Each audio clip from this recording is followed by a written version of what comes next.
क्या राज मुकुट के साथ तुम उत्तरदायित्व का बोझ उठा पाओगे? जब धनुष उठाया तो बाण का संधान नहीं जानता था, परंतु सीख गया। धनुर्धारी और राजा में बहुत अंतर होता है कर्ण।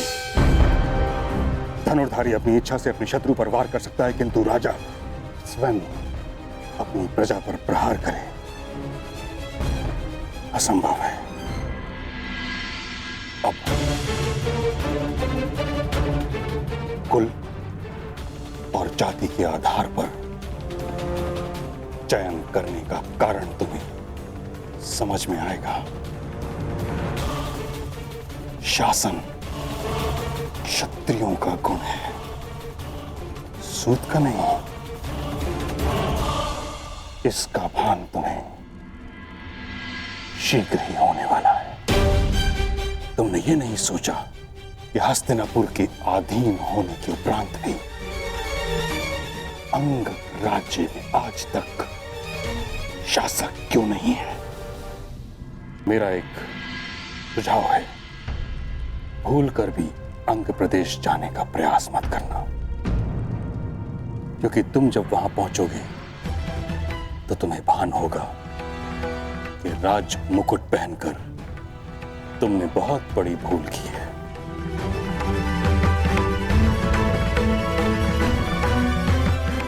बधाई।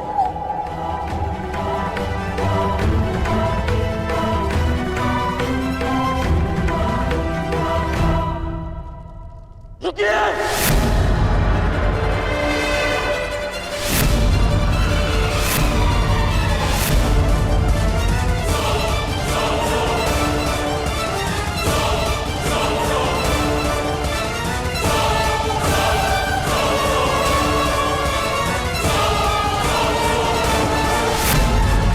क्या हुआ मित्रकर्ण? मैंने अंगराज बनना स्वीकार किया, एक परिवर्तन के लिए, जनता के उत्थान के लिए, जो शासन में अनुशासन न ला सके। वो कैसा राजा जो प्रजा में शासन के प्रति विश्वास न जगा सके? वो कैसा प्रशासक?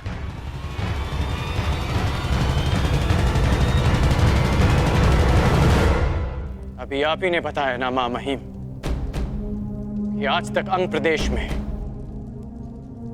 कोई भी राज और न्याय व्यवस्था नहीं कर पाया।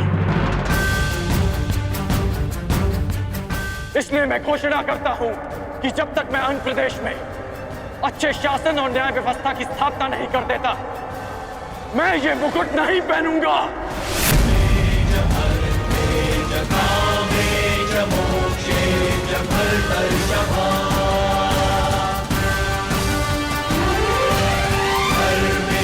ये मुकुट मेरे लिए न भार है न आभार।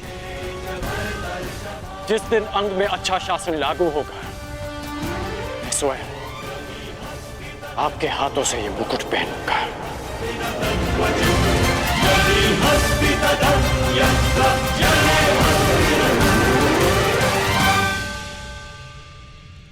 गुरु परशुराम के एक शिष्य भीष्म ने एक अखंड प्रतिज्ञा ली थी, और आज एक अखंड प्रतिज्ञा गुरु परशुराम का दूसरा शिष्य कर्ण लेता है।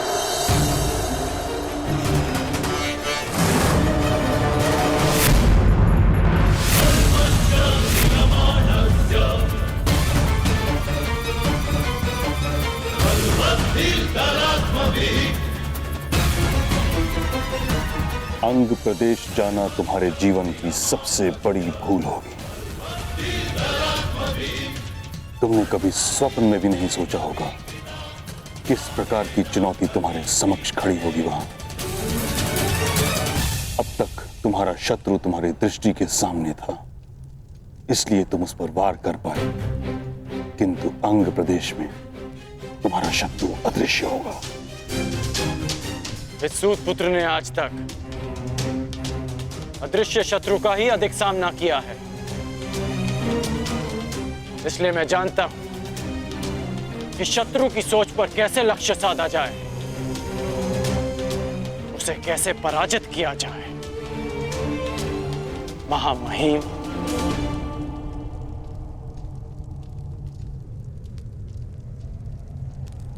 राज्य अभिषेक अनिश्चित काल के लिए स्थगित होता है।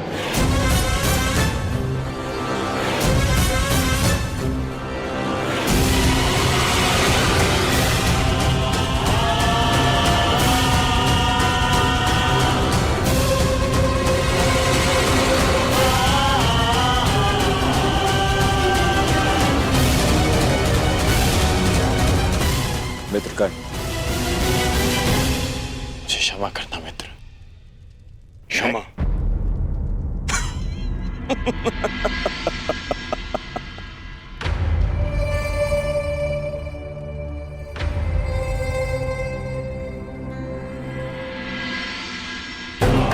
तुम क्षमा के नहीं, तुम सम्मान के पात्र हो मित्र। आज तुमने यह साबित कर दिया कि मैंने तुम्हें अंगराज बनाकर कोई भूल नहीं की। अब हम दोनों के पास में एक एक लक्ष्य है और ऐसा प्रतीत होता है हम दोनों का अभिषेक भी एक ही साथ होगा, तुम्हारा अंगराज के रूप में और मेरा हस्तिनापुर के युवराज के रूप में।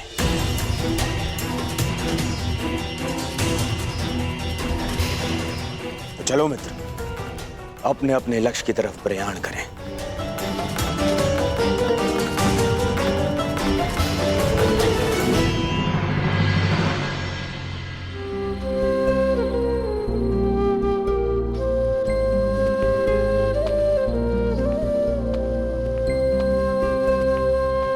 राजमाता, आप अभिषेक के शकुन के विषय में कह रहे थे।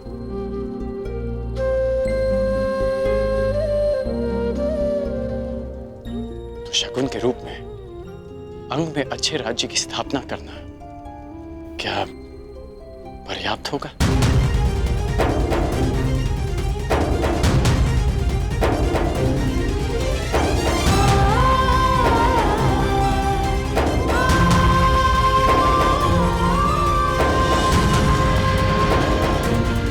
विजयी होना पुत्र, जीवित रहना।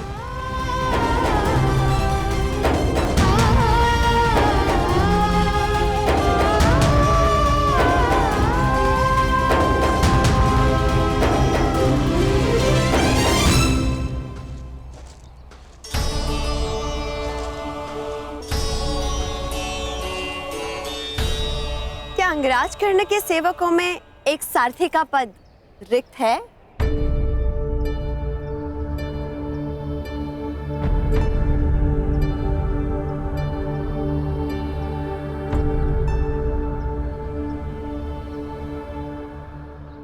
ये यात्रा बहुत दुर्गम और दुस्साध्य होने वाली है।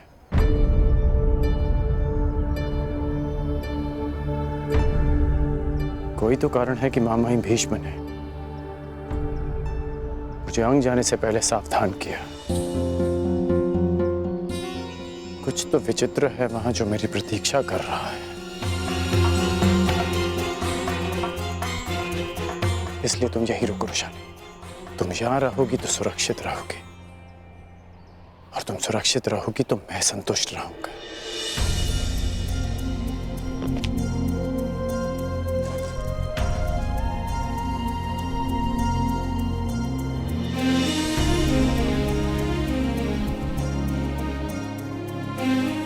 अपना धनुष्य दो धनुर्धारी।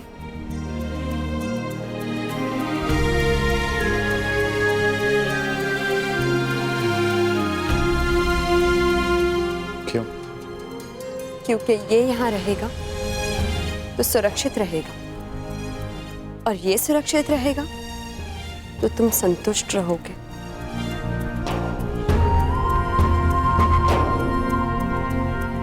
अंगराज कर्ण, अंग की इस यात्रा में ये धनुष्य और मैं, हम दोनों तुम्हारा बल है।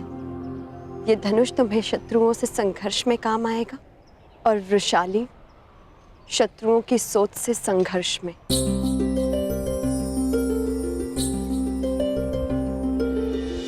मैं मैंने हर परिस्थिति में तुम्हारे साथ रहने का तुम्हें वचन दिया है कर्ण, और ये अधिकार स्वयं अंगराज भी मुझसे नहीं छीन सकते।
राज्याभिषेक के समय राधा अपने राधे को आशीष नहीं दे पाई, परंतु अंगराज कर्ण को अपने जीवन के नए मार्ग पर जाने से पहले उसकी माता एक सीख देने आई है। कर्ण, नियति ने तुम्हें सदा दुर्गम मार्ग दिया है। निश्चित रूप से अंग का मार्ग भी सुगम नहीं होगा। जब कभी ऐसे परिस्थिति में फंस जाओ कि मार्ग ही ना सूझे, तो स्मरण रखना कि तुम्हारी माता तुम्हारा मार्ग देख रही है। जब कभी भी पराजय सामने खड़ी हो, तो स्मरण रखना कि तुम्हें स्वयं के लिए नहीं, अपनी माता के लिए विजय करनी है, अपने कुल के उत्थान के लिए जीतना है, समाज के परिवर्तन के लिए जीतना है।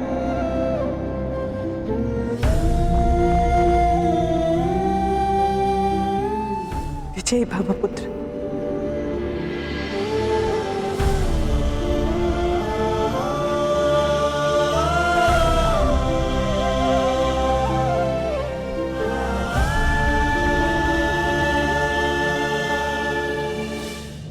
आज तुम सब गुरु राजकुमारों के लिए मेरी गुरु दक्षिणा चुकाने का अवसर ही नहीं, अपितु तुम सब की ये अंतिम परीक्षा भी है। देखना यह है कि तुम सब में से कौन वो योग्य योद्धा होगा जो हस्तिनापुर की रक्षा करने में सक्षम होगा। कौन होगा वो जो हस्तिनापुर का योग्य युवराज बनेगा। कौन होगा वो जो हस्तिनापुर का प्रारब्ध बनेगा। युवराज पद किसे मिले ये हमारा लक्ष्य नहीं है गुरुदेव, परंतु आपको आपकी गुरुदक्षिणा अवश्य मिलेगी।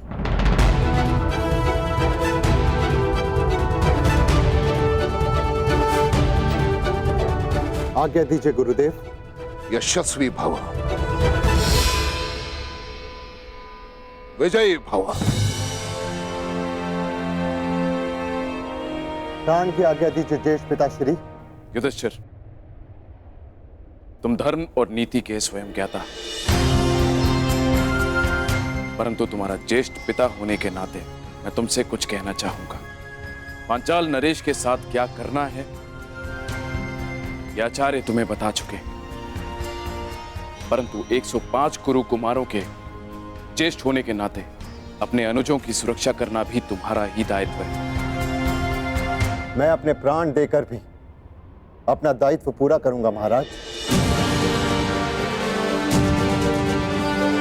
मैं अपने प्राण देकर भी अपना दायित्व पूरा करूंगा महाराज।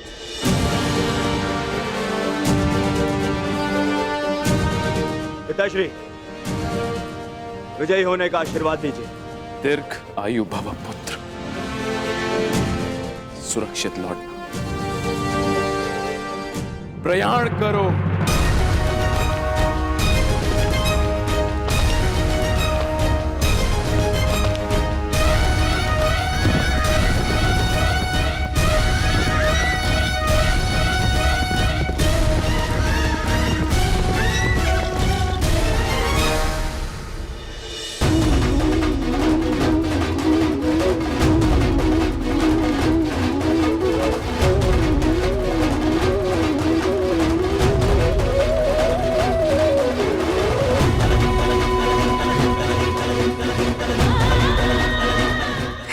प्राणों की रक्षा करना, मेरे कर्ण की रक्षा।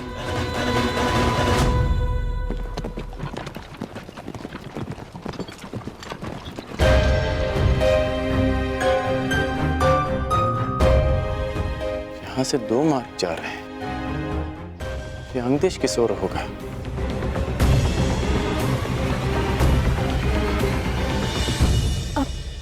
वो देखो, वो यात्री, उनसे पूछते हैं। सुनिए महोदय, ये अंगदेश किस ओर होगा? अंगदेश? नहीं नहीं नहीं नहीं नहीं नहीं नहीं। अरे क्या हुआ? नहीं नहीं नहीं नहीं नहीं।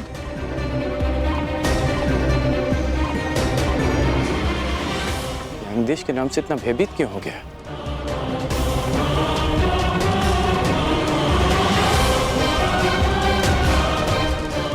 प्रणाम यात्री,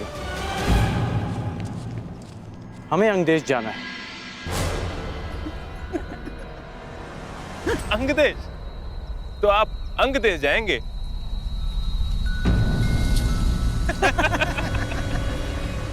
आप हंस क्यों रहे हैं? जिसके पास तनिक भी बुद्धि हो वो अंग की ओर नहीं जाएगा।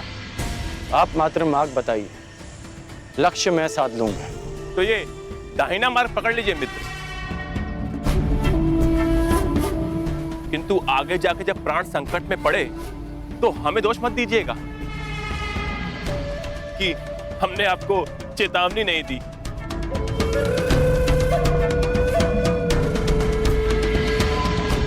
ऐसा क्या है अंग में कि लोग उस तरफ मुख भी नहीं करना चाहते? ऐसा क्या है जिससे लोग इतने भयभीत हैं? यही तो जानना है रुशाली।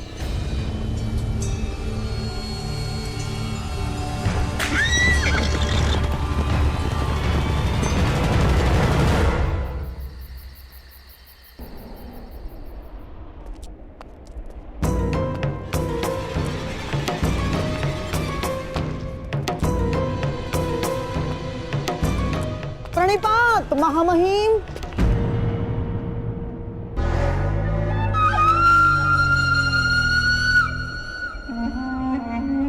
अभी अभी कुरुकुमार प्रयाण पर गए हैं। आप कहाँ प्रस्थान कर रहे हैं? मैं अंग प्रदेश जा रहा हूँ, गांधार नरेश। अंग प्रदेश जाने का प्रयोजन क्या हो सकता है महामहिम? कहीं आप ये तो नहीं चाहते कि अंगराज कर्ण अपने मंतव्य में सफल ना हो? कर्ण की सफलता और असफलता का मेरे लिए कोई महत्व नहीं। मेरे लिए महत्व का विषय है हस्तिनापुर की सुरक्षा। तो फिर आपका जाना उचित कैसे हुआ महामहिम? हाँ?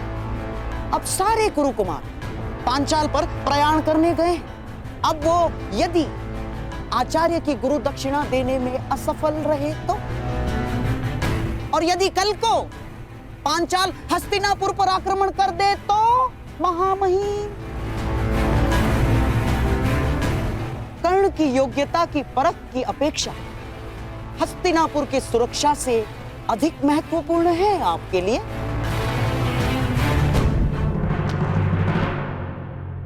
शकुनी ठीक कह रहे हैं ताछरी, अंग देश जाने में कोई लाभ नहीं। यदि मैं वहां समय से ना पहुंचा तो बहुत बड़ी हानि हो जाएगी महाराज। मैं आपका तात्पर्य समझा नहीं ताछरी। अंग, मगध और हस्तिनापुर का सीमांत राज्य है। कदाचित गांधार नरेश इस बात से अनभिज्ञ हैं कि मगध नरेश जरासंध और हस्तिनापुर के मध्य एक संधि है। वहां कोई राजा नियुक्त नहीं किया जा सकता, कोई प्रशासक नहीं। अंग राज्य की जलापूर्ति मगध से होती है, जिसके बदले मगध नरेश जरासंध के सेवक अंग के नागरिकों से कुछ सेवा लेते हैं। यदि कर्ण ने वहां जाकर नीति या राज व्यवस्था में कोई परिवर्तन किया तो ये संधि टूट जाएगी।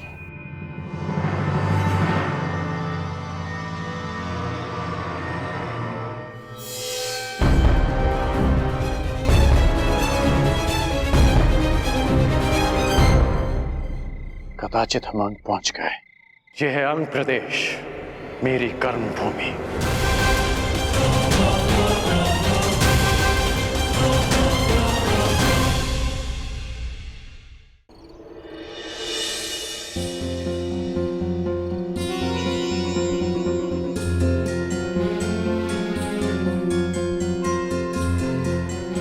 वहां प्रकाश दिख रहा है विशाली, कुछ लोग अग्नि जलाए बैठे हैं।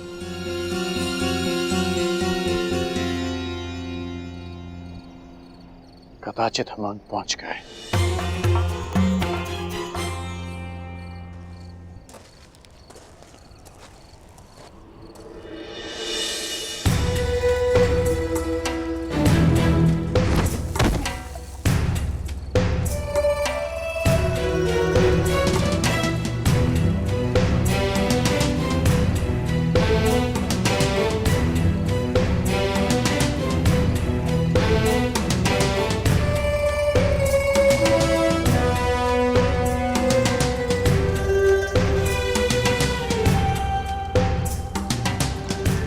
ये सब क्या है कर्ण? बिना किसी भय के यहाँ मदिरा और मादक पदार्थ बनाए जा रहे हैं और तो और उनका सेवन भी किया जा रहा है।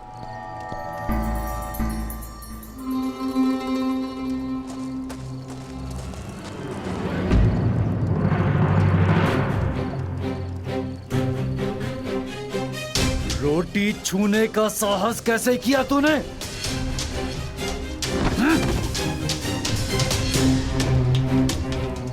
मुझे भूख लगी है। भूख लगी है हाँ? तो ये ले मदिरा पी। जब तक कार्य पूरा नहीं हो जाता भोजन नहीं मिलेगा। और फिर से रोटी मांगी तो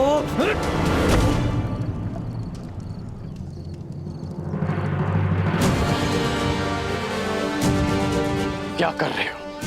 स्त्री पर हाथ उठाते हो? हमारे मध्य हस्तक्षेप करने वाले तुम कौन हो?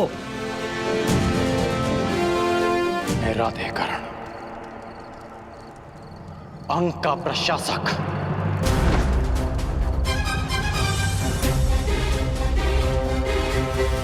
वो आ गया, वो आ गया, वो आ गया, वो आ गया, वो आ गया।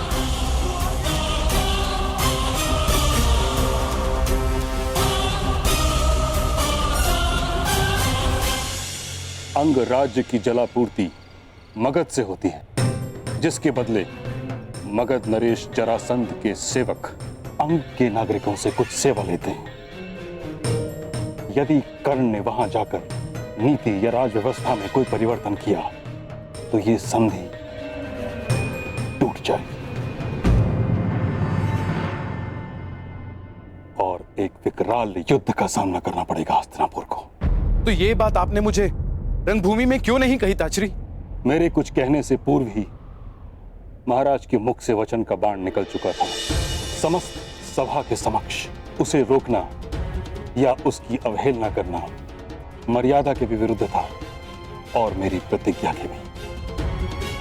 मैं अपना कर्तव्य पूर्ण करने जा रहा हूं और वो है हस्तिनापुर की सुरक्षा। परंतु महामहिम, आपके इस प्रकार कर्ण के पीछे जाने से हस्तिनापुर के महाराजा कितने निर्बल सिद्ध होंगे कि उन्होंने पहले कर्ण को एक राज्य दिया, उसे अपने आप को सिद्ध करने का अवसर दिया और फिर उसे रोक लिया। मुझे लगता है महाराज, हमने अवश्य प्रतीक्षा करनी चाहिए। अंगराज कर्ण को एक प्रयास का अवसर देना ही चाहिए महाराज, तब तक जब तक हमारे कुमार पांचाल से लौट नहीं आते। शकुनी ठीक कह रहे हैं ताचरी। जब तक सभी कुमार सुरक्षित लौट नहीं आते तब तक आपको हस्तिनापुर में ही रहना चाहिए।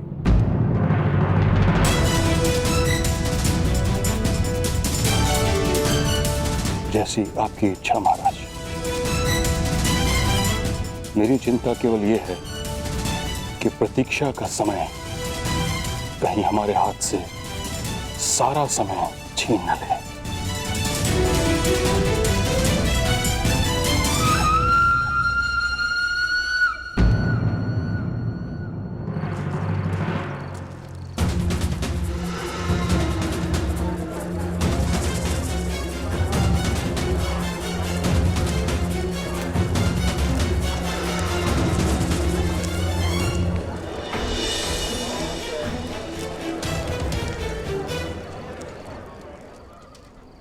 आइए आइए, पधारिए अंगराज।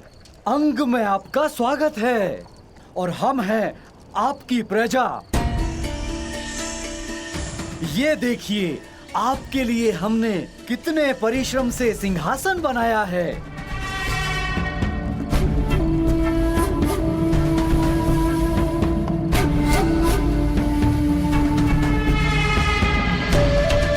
विराजिए।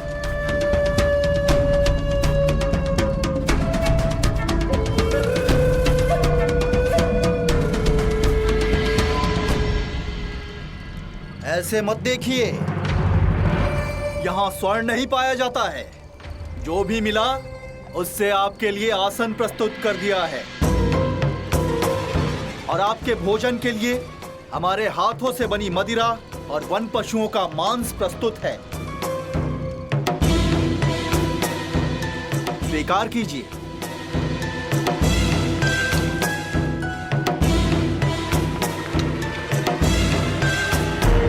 अरे हटो हटो, मार्ग दो। जीवन में पहली बार किसी राजा के दर्शन हुए हैं। मैं प्रणाम तो कर लूं। प्रणाम।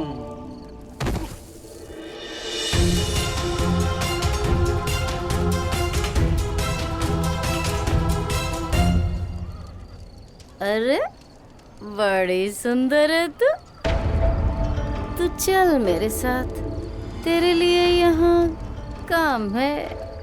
यहाँ केवल रानियों के लिए ही काम है, राजा का कोई काम नहीं है यहाँ।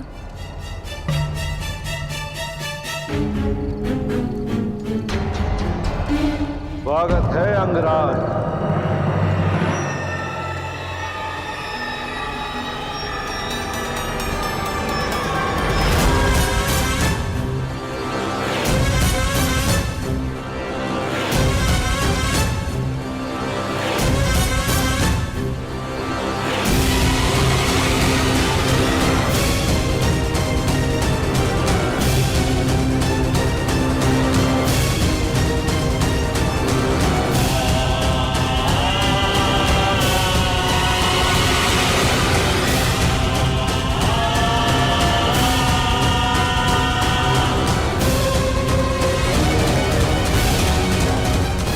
मुझे यहाँ पर दानव के नाम से जाना जाता है और मुझे मेरे गुप्तचरों ने यह सूचना दी थी कि हस्तिनापुर नरेश हम पर कृपावान हुए हैं। उन्होंने हमारे अंग प्रदेश के लिए एक शासक भेजा है। परंतु राजा महोदय, इस बात से तो आप भली भांति परिचित होंगे, ये एक राजा अपनी प्रजा का प्रतिनिधित्व करता है और प्रजा भी उसी को राजा चुनती है जो उन्हीं की भांति हो, जो उन्हीं में से एक हो। यदि तुम्हें यहाँ पर शासन करना है तो तुम्हें यह सिद्ध करना होगा अंगराज कि तुम हमारे ही जैसे हो। तुम्हें हमारे जैसा बनना होगा अंगराज। तो विलंब क्यों है अंगराज? प्रारंभ करो, इस मदिरा का सेवन करो, सिद्ध करो कि तुम हम में से ही हो। अन्यथा तुम इसी समय यहां से वापस जा सकते हो।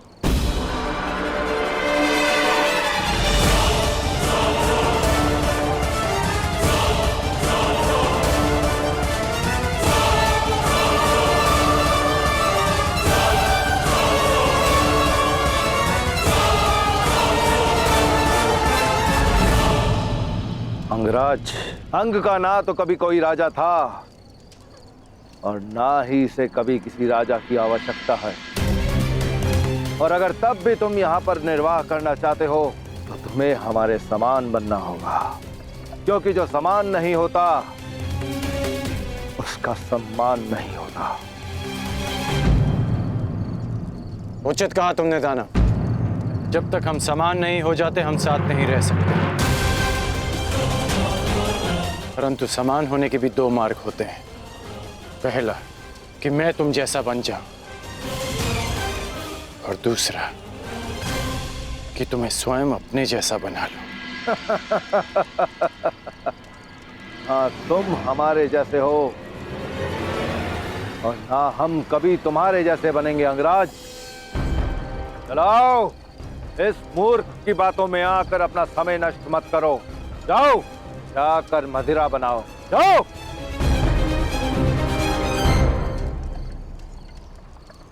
मुझे समझ नहीं आ रहा, तुम शांत क्यों थे कर्ण? तुम्हारा एक बाण एक पल में उस दानव का अंत कर देता, और यहाँ अंग में सुशासन का प्रारंभ। ऐसा हो सकता था, परंतु जिन पर शासन करना हो उन्हें समाप्त नहीं किया जाता। मेरा एक बाण उस दानव को सदा के लिए शांत कर देता, परंतु अंक की प्रजा में एक भय उत्पन्न कर देता। प्रजा के मन में राजा के लिए भय नहीं, सम्मान होना चाहिए। मैं यहाँ एक योद्धा नहीं, राजा बनकर आया हूं रुशाली। तो अब क्या करोगे कर्ण? सम्मान का प्रारंभ प्रेम से होता है, और प्रेम का प्रारंभ विश्वास से। मुझे इन्हें विश्वास दिलाना होगा कि मैं इनमें से एक हूं। मुझे इनके जीवन में परिवर्तन लाने के लिए इनमें से एक बनना होगा रुशाली।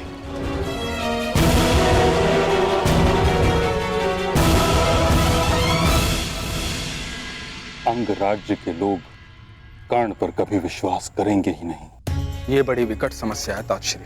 हाँ विदुर, और महाराज धृतराष्ट्र ये समझते ही नहीं, हस्तिनापुर का अंग होते हुए भी अंग राज्य को एकांत में रखा गया है। यदि अंग राज्य की वर्तमान कार्यशैली भंग हो गई तो वह शांति भी भंग हो जाएगी जो मगध के साथ स्थिर है। परिणाम स्वरूप सैनिकों को, नागरिकों को अपने प्राण से हाथ धोना होगा। जो दशकों से असहाय रहे हैं, वह जब कर्ण को हस्तिनापुर के प्रतिनिधि के रूप में देखेंगे तो उन्हें घृणा हो जाएगी, और ये घृणा कब हिंसा में परिवर्तित हो जाए। अब आप क्या करेंगे ताक्षरी?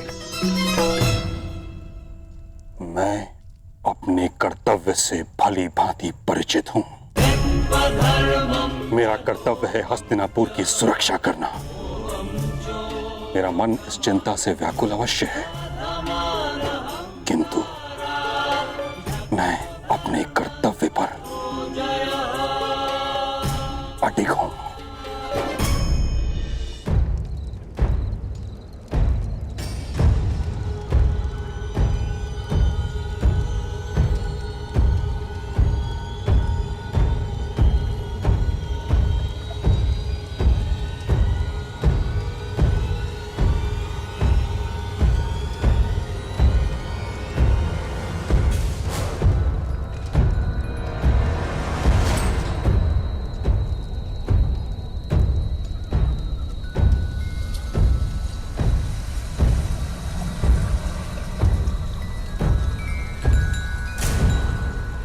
ये क्या मूर्ख, इतनी रात्रि को क्यों नगाड़ा बजा रहे हो? अब क्या स्वयं राजा अपने आगमन की घोषणा करेगा? ये मेरे आगमन की नहीं, परिवर्तन के आगमन की सूचना दे रहा हूं। ये नाथ अंग को एक निद्रा से जगाने के लिए है। ये नाथ एक नई भोर के लिए है। ये नाथ अंग में सुशासन और न्याय के आगमन की सूचना है।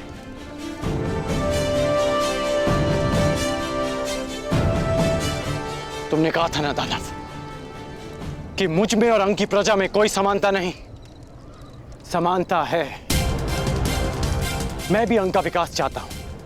मैं भी चाहता हूं कि अंग प्रदेश की जीवन शैली उन्नत हो, परंतु उसके लिए हमें सम्मिलित प्रयास करने होंगे। दोस्तों, मुझे राजा नहीं, अपना मित्र समझो, और समझो कि जो जीवन तुम जी रहे हो वो नारकीय है। इससे ना तुम्हें अच्छा वर्तमान मिलेगा, ना ही तुम्हारी संतान को उज्जवल भविष्य। मुझे आपके साथ की आवश्यकता है। कहिए कि आप देंगे मेरा साथ? अंग के विकास के लिए क्या अंगवासी अपने राजा के साथ चलेंगे? उत्तर दीजिए।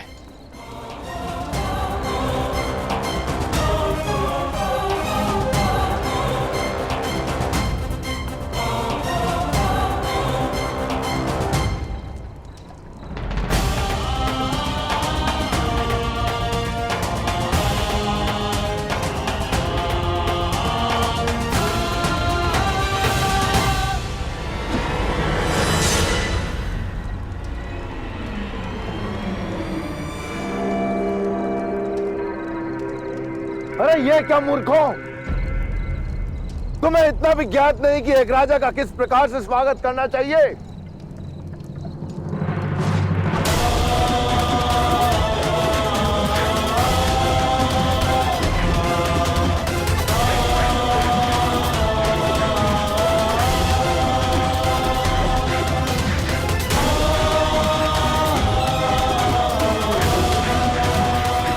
इस प्रकार होता है स्वागत राजन। कर्ण, अपनी रक्षा करो कर्ण। धनुष उठाओ, बर्बरता का अंत करो कर्ण। नहीं, मैं यहाँ अंत के लिए नहीं, नए प्रारब्ध के लिए आया हूँ। मैं यहाँ विनाश के लिए नहीं, अंग के विकास के लिए आया हूँ। यदि अंग की प्रजा का मेरे लिए यही स्वागत है तो यही सही, मुझे स्वीकार है।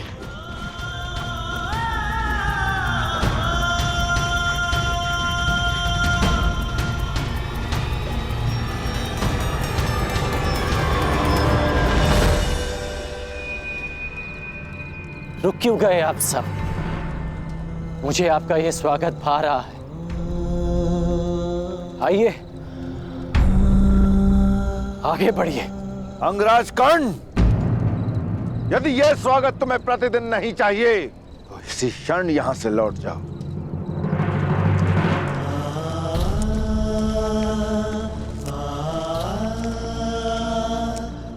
तुम सुरक्षित हो धनुषाली? चोट तो नहीं लगी तुम्हें? मैं सुरक्षित हूँ कर्ण, परंतु क्या तुम्हें अपने घाव दृष्टि में नहीं आते?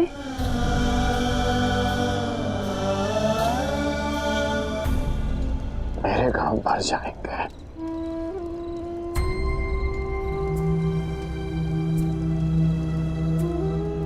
परंतु उन घाव को देखो जो उनकी प्रजा के मन पर, उनके जीवन पर, उनके भविष्य पर लगे हैं।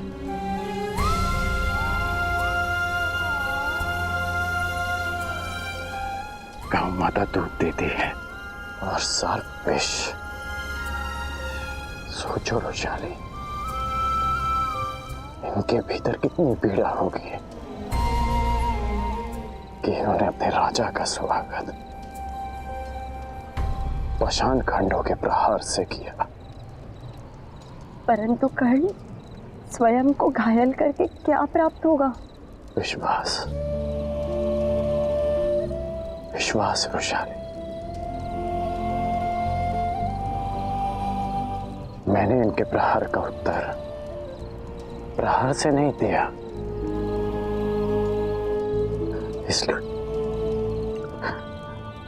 इसलिए इन्हें विश्वास होगा कि मैं इनके लिए हानिप्रद नहीं हूं। देखा मैंने, कितना विश्वास जगा है इनमें। पाषाणों की वर्षा करते थक नहीं रहे थे ये लोग।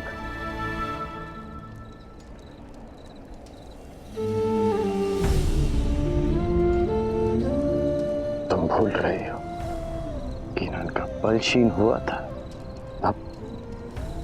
न पाषाण खंड कम पड़ गए थे, परंतु वो स्वयं रुके। सूर्य देव पे तुरंत उदय नहीं होते, उनकी किरणें धीरे धीरे अंधकार की चादर को चीरती हैं। समय लगेगा रोशाली,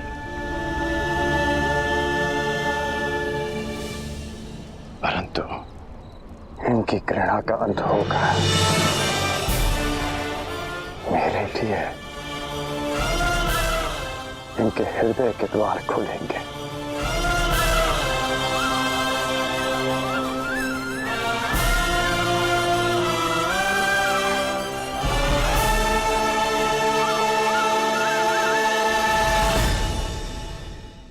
समय लगेगा रोशाली,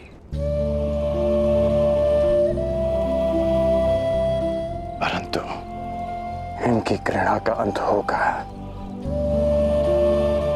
मेरे लिए इनके हृदय के द्वार खुलेंगे।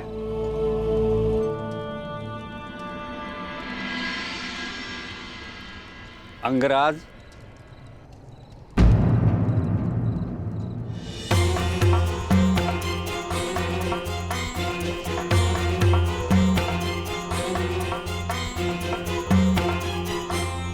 यह लेप तुम्हारे घाव के उपचार के लिए है।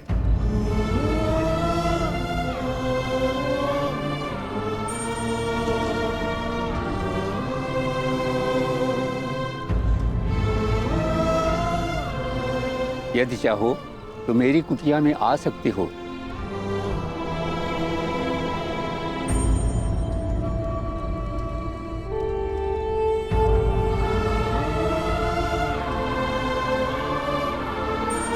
पहली किरण का आगमन हो गया।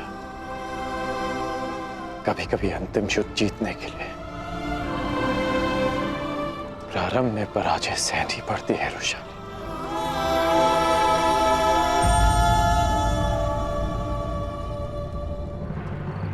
तुम पांचाल की सीमा पर आ चुके हो और तुम्हारे समक्ष संपूर्ण पांचाल राज्य है। कल प्रातः तुम्हें अवसर मिलेगा अपने शौर्य, अपने पराक्रम की सीमा जानने का, और मुझे यह जानने का कि एक गुरु के रूप में मैं सफल रहा या असफल। यदि किसी के मन में संदेह है या आग्रह है तो वो मेरे समक्ष प्रस्तुत हो।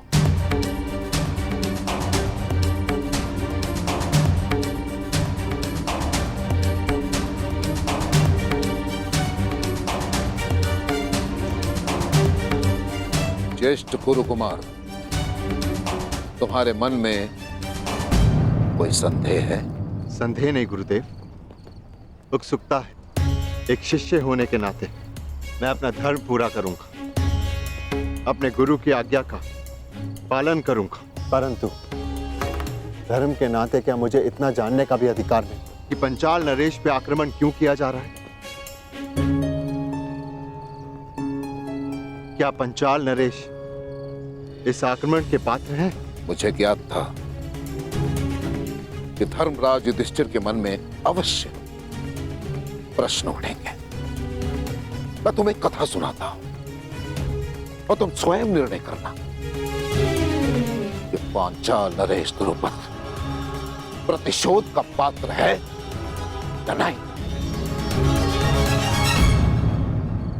एक ब्राह्मण कुमार और एक राजकुमार दोनों अभिन्न मित्र थे।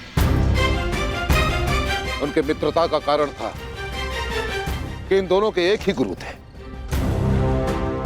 ब्राह्मण कुमार के पिता शिक्षा हो या भिक्षा, पुरस्कार हो या दंड, दोनों मित्र समान रूप से उसे बांट लेते। राजकुमार अपने ब्राह्मण मित्र से कहता कि जब वो राजा बनेगा तो अपना राज्य भी उससे बांटेगा। समय बीता, राजकुमार और ब्राह्मण कुमार की शिक्षा पूर्ण हुई। राजकुमार अपने राज्य लौट गया और यहां ब्राह्मण कुमार के पिता सुरक्षित रहे। और इतना ही नहीं, ब्राह्मण कुमार पर आक्रमण हुआ निर्धनता का। ब्राह्मण कुमार स्वाभिमानी था, परंतु अपने भूखी संतान के करंदन के समक्ष उसका स्वाभिमान परास्त हो गया। निर्धनता का मारा ब्राह्मण कुमार अपने मित्र के पास सहायता के लिए पहुंचा।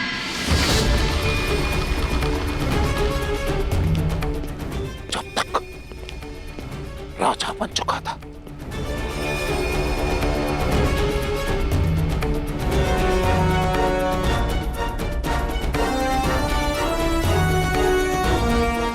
उसने अपने मित्र को बचपन के एक एक वचन स्मरण करवाए।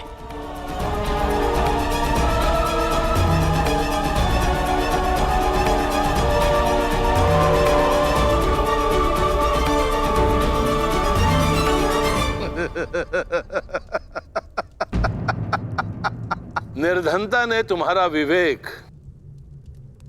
तुम्हारी बुद्धि तुमसे हर ली है। मूर्ख ब्राह्मण, बाल अवस्था में जो कुछ भी हमने कहा, जो किया, वो सब वहीं उसी आश्रम में छोड़ आए हैं हम।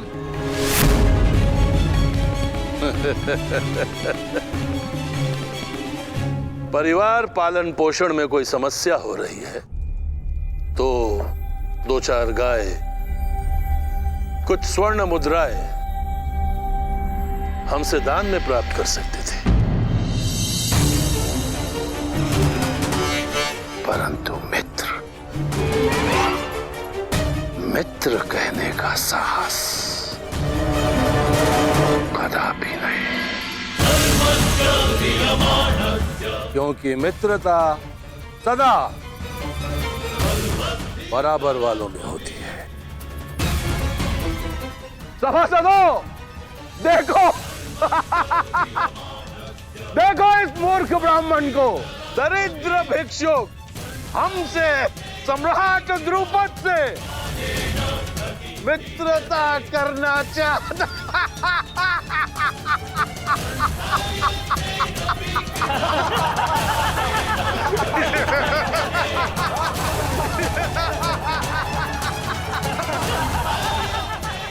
वो आचार्य मेरे पिता ऋषि भारद्वाज थे और वो राजकुमार पांचाल नरेश द्रुपद है, और मैं अपने 105 शिष्यों से अपने अपमान का प्रतिशोध मांग रहा हूं,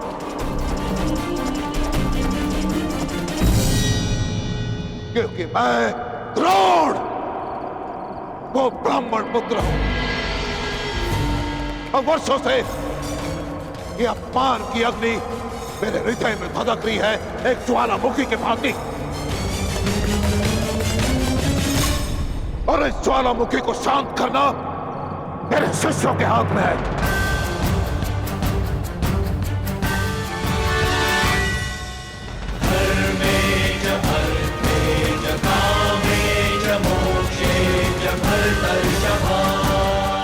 गुरुदेव, आपके अपमान के घाव पर पांचाल की पराजय का लेप लगाएंगे हम।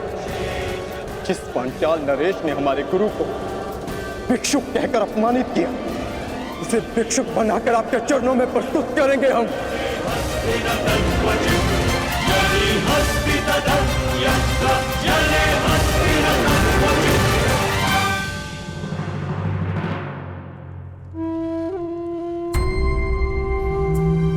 धन्यवाद महोदय, मुझे विश्वास है कि आप जैसे लोगों की सहायता से मैं अंग का उत्थान कर पाऊंगा। भूल जाओ अंगराज, उत्थान और विकास की बातें पेट भरे होने पर ही भाती। यहाँ अंग में भूख का शासन है, जो आश्वासनों से अपना सिंहासन नहीं छोड़ने वाली। वर्षों से अंग हस्तिनापुर के अधीन है, परंतु आज तक हमारा कुशल क्षेम पूछने कोई नहीं आया। हम लोग मृत्यु से नहीं, जीवन से युद्ध करते हैं। अंततः हमने अपना जीवन जीना सीख लिया है, और आज अचानक यहाँ आकर तुम अपना अधिकार जता रहे हो, वो भी रिक्त बातों से।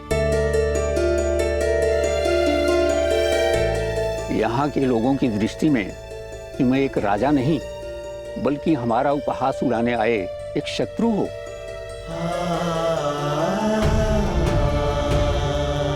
यदि ऐसा है तो आपने मेरी सहायता क्यों की? क्योंकि मेरा भी एक पुत्र था, तुम्हारे ही जैसा, तुम्हारी ही तरह परिवर्तन की बातें करने वाला, सबको भूख मिटाने का स्वप्न दिखाता और स्वयं प्यासा ही मर गया। आश्चर्यचकित न हो कर्ण, यही अंग का सत्य है।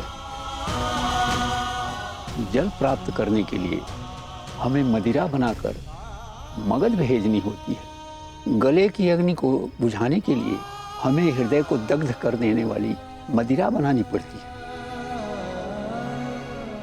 और मेरे पुत्र ने इसी रीति का विरोध किया था और उत्तर में मगध ने उसे जल नहीं दिया। उस सब की सहायता करना चाहता था, उस सब के लिए जल चाहता था, परंतु किसी ने भी उसकी जिह्वा पर 2 बूंद जल भी नहीं डाला। ज्ञात नहीं वो प्यास से मर गया या अपने के आघात से, परंतु ये सब मैं तुम्हें क्यों सुना रहा हूं? तुम्हें तो अनुमान भी नहीं होगा कि अपने जन को खोने से कैसा अनुभव होता है।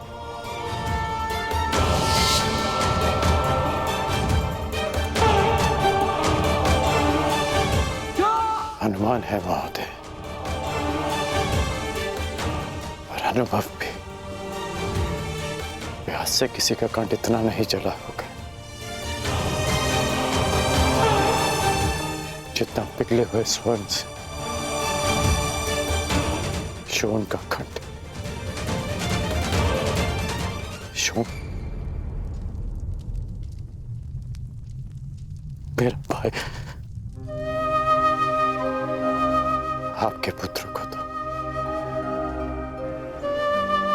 चीखने का, पुकारने का अवसर मिला, परंतु मेरे भाई को तो वो अवसर भी नहीं मिला। मैं यहां आया हूं उसके प्रतिकार के लिए। मैंने ये परिवर्तन का बीड़ा उठाया इस अनुभव के कारण।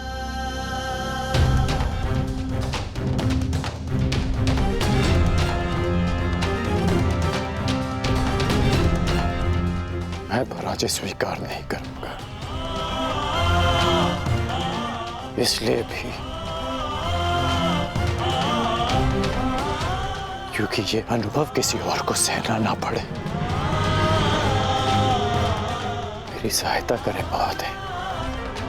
मुझे बताइए कि अंग की प्रजा को नया जीवन कैसे दिया जाए?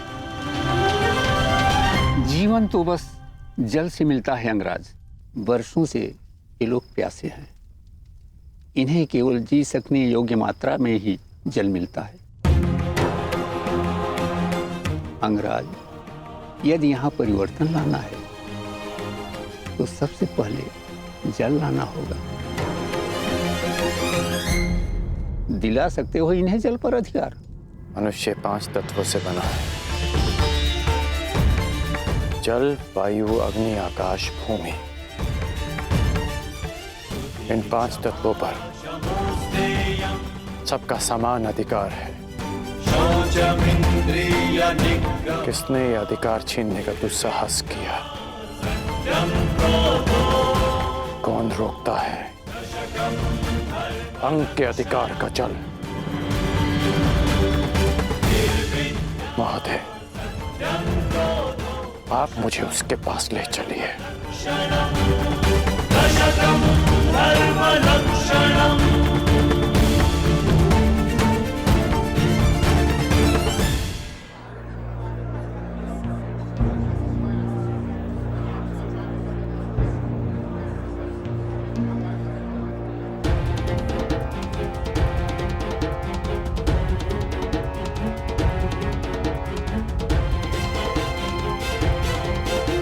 जल्दी करो, ठीक? मेरे पास समय बहुत कम है।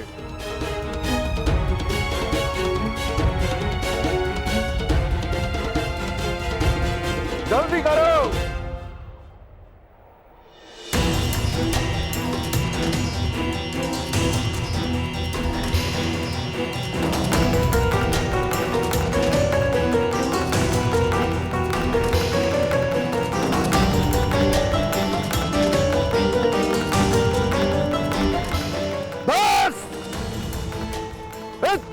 मिलेगा।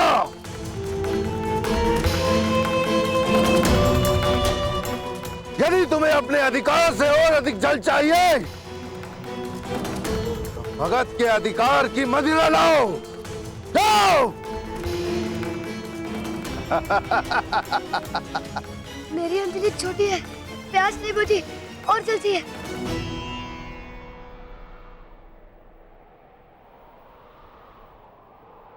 प्यास बुझानी है? हा? मैं बुझवाता हूं तुम्हारी प्यास। हाँ, यानी इस बालक को मदिरा पिला के इसकी प्यास बुझाओ। हाँ? मदिरा नहीं चाहिए, जल चाहिए।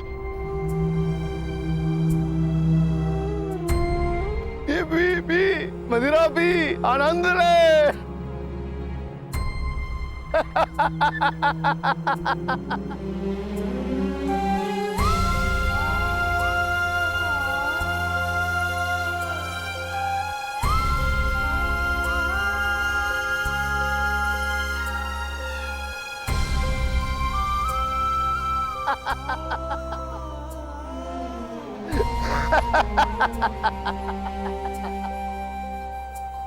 देखा तुमने अंगराज,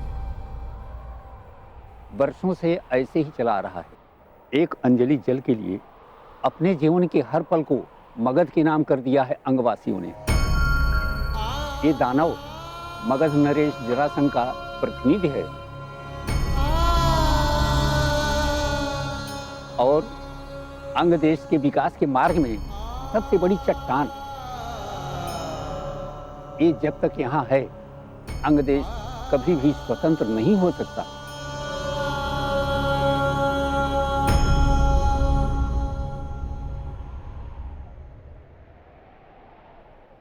दानव, मार्ग से हटो। इस जल पर किसी एक का अधिकार नहीं। ओ, अंगराज कर्ण, तुम अभी तक यहीं पर विराजमान हो और जीवित भी। लगता है कि अंगराज को भी जल की प्यास सताने लगी। तो ठीक है, मदिरा लेकर आओ और बदले में अपने अधिकार का जल ले जाओ। मैं यहाँ सारे अंग के लिए जल लेने आया हूँ। अंगराज, तुम राजा हो या विदूषक, तुम्हें इतना भी ज्ञात नहीं कि इस जल पर मगध का अधिकार है।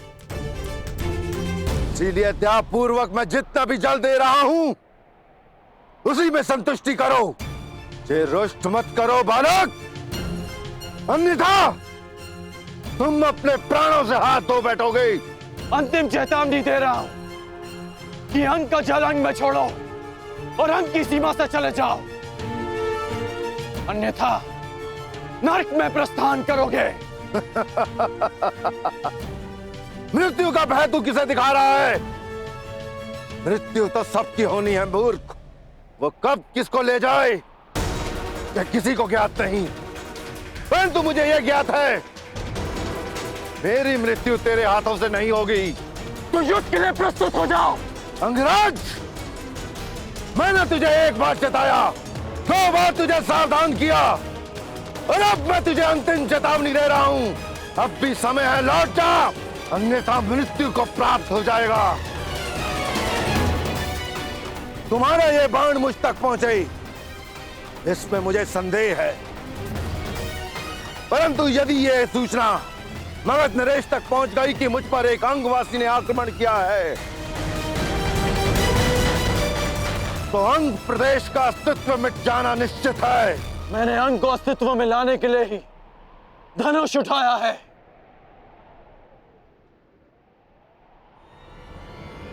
सावधान!